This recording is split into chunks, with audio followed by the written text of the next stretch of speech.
परभणी आणि बीडची घटना अतिशय निंदनीय आहे। आम्ही निषेध व्यक्त करतो, परंतु विरोधी पक्षाने सुद्धा समजून घेतलं पाहिजे। ज्या वेळेस बदलापूरची घटना घडली, सुरुवातीला सुद्धा आरडाओरड केली सरकारच्या नावानं, आणि नंतर सुद्धा ज्यांचा एन्काउंटर झाला एखाद्या गुंडाचा पोलिसावर हमला केल्याच्या नंतर, तरी सुद्धा त्यांच्या बाजूनं म्हणजे एक कुठली तरी भूमिका विरोधी पक्षाने घ्यावा असं माझं मत आहे।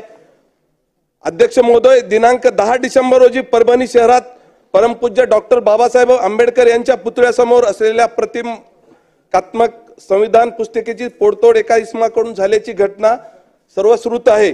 सदर कृत्य करणाऱ्यास काही नागरिकांनी घटनास्थळी चोप दिला।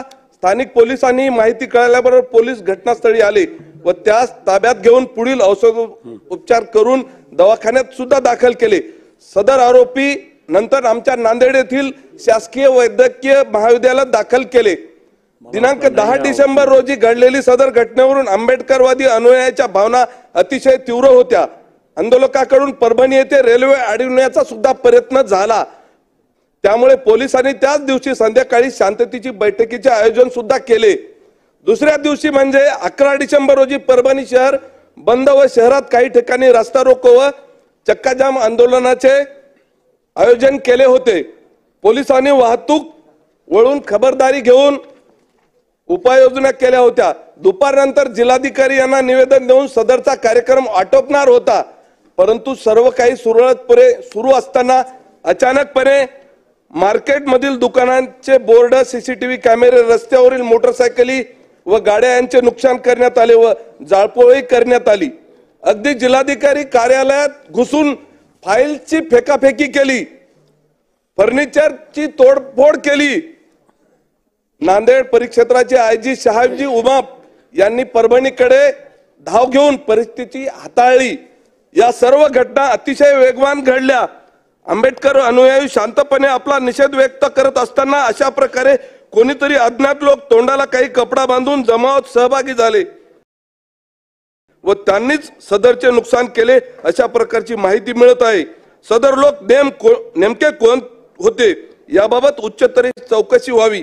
नमूद प्रकरणात पुतळ्यासमोरील संविधानाच्या प्रतिकात्मक प्रतीची विटंबन करणारा इसम हा एकटा नसून त्यास कोणीतरी पुतळ्याजवळ मोटरसायकलवरून आणून सोडल्याची माहिती मिळते।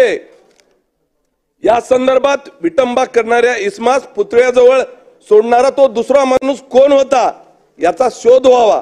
सदर कृत्य करणारा आरोपी हा मनोरुग्ण असल्याची माहिती मिळते, त्याबाबत त्याची वैद्यकीय मंडळाकडून तपासणी होऊन तो खरोखरच मनोरुग्ण आहे काय याची माहिती सभागृहाला आणि महाराष्ट्रातल्या सर्व जनतेला मिळावी। लोक करत असलेल्या चर्चेनुसार नमूद आरोपीच्या सोबत आणखी कोण आरोपी असल्यास ह्या मागे काही षडयंत्र आहे का हे देखील शोधण्यासाठी गरज आहे। त्यामुळे आरोपीची नार्को टेस्ट करण्यात यावी अशी देखील मी सभागृहासमोर मागणी करतो। नमूद प्रकरणाप्रमाणे विटंबनेची घटना घडून त्यातून एवढ्या मोठ्या संपत्तीची हानी झाली, सदर बाब लक्षात घेऊन शासनाने राज्यातील सर्व पुतळ्याची उभारणी व देखभाल दृष्टिकोनातून नव्याने धोरण जाहीर करावे। त्याचप्रमाणे सर्व पुतळे संरक्षित करावेत। परभणी येथील घटनेत दुर्दैवाने मृत्युमुखी पडलेल्या सोमनाथ सूर्यवंशी यांच्या मृत्यूबाबतची न्यायालयीन चौकशी व्हावी व त्यांच्या कुटुंबास भरीव आर्थिक मदत करावी। त्याचप्रमाणे त्यांच्या एखाद्या भावंडास शासकीय नोकरीत सामावून घेण्यात यावे। या प्रकरणी आंदोलक सोमनाथ सूर्यवंशी याचा न्यायालयीन कोठडीत मृत्यू झाल्यानंतर परिस्थिती हाताबाहेर जाईल की काय अशा काळजीने आपण सर्वजण ग्रासलो। मात्र संविधान प्रेमी अनुयायांनी संयम आणि जबाबदारी यांचे दर्शन संपूर्ण महाराष्ट्रात घडविले, याबद्दल मी त्यांचे मनपूर्वक आभार व्यक्त करतो। सदर प्रकरणात पोलिसांनी जाणीवपूर्वक काही चुका केल्या असतील तर त्यांना सुद्धा शासनही झाले पाहिजे।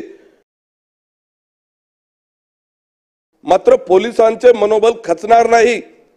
जे की बदलापूरच्या घटनेमध्ये पोलिसांचं मनोबल खचलं होतं ते सुद्धा सभागृहाने लक्षात घेतलं पाहिजे, काळजी घेतली पाहिजे, एवढं मी सभागृहासमोर सांगू इच्छितो। Subscribe now and press the bell icon. Never miss an update.